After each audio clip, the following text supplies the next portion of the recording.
I pretended to be bankrupt during my divorce while hiding millions in my sister's name. The papers felt heavy in my hands as I signed the final transfer documents 3 months before filing for divorce. My sister sat across from me at her kitchen table, her face pale as she realized what I was asking her to do.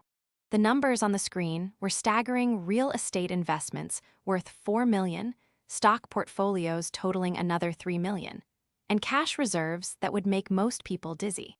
Everything that took me 15 years to build was about to disappear on paper, hidden behind my sister's name and social security number.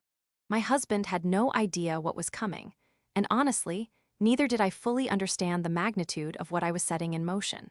The whole thing started when I found those messages on his phone 6 months earlier.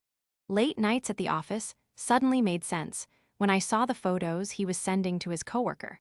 22 years of marriage, 2 kids in college, and he was throwing it all away for someone barely older than our daughter. The betrayal cut deep, but what made it worse was overhearing his phone call with his brother about how he planned to take me for everything I was worth in the divorce. He laughed about how I was just a housewife who got lucky with some investments, completely dismissing the fact that I had turned my inheritance into a fortune through careful planning and smart decisions. My lawyer's office smelled like leather and disappointment when I first walked in to discuss my options. She explained how community property laws would work against me, how my husband could claim half of everything I had built. The irony wasn't lost on me. The man who mocked my financial skills behind my back was planning to benefit from them in the divorce. That's when the plan started forming in my mind.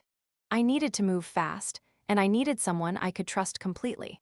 My sister had always been there for me, but asking her to become a paper millionaire overnight was beyond anything I had ever requested. The asset transfers took weeks to complete, and every day felt like walking on thin ice. Bank statements, property deeds, investment accounts, everything slowly moved from my name to hers. We set up a small office in her basement where she could handle phone calls about the properties, and I coached her on what to say if anyone asked questions. The hardest part was watching her stress levels spike, as she realized she was now responsible for managing millions of dollars in assets that weren't really hers. Sleep became elusive for both of us as we coordinated the complex web of paperwork needed to make everything appear legitimate. My husband's behavior became increasingly suspicious as I prepared to file the divorce papers. He started asking casual questions about our finances, trying to gauge how much money we had saved and what our investments were worth. Little did he know that on paper,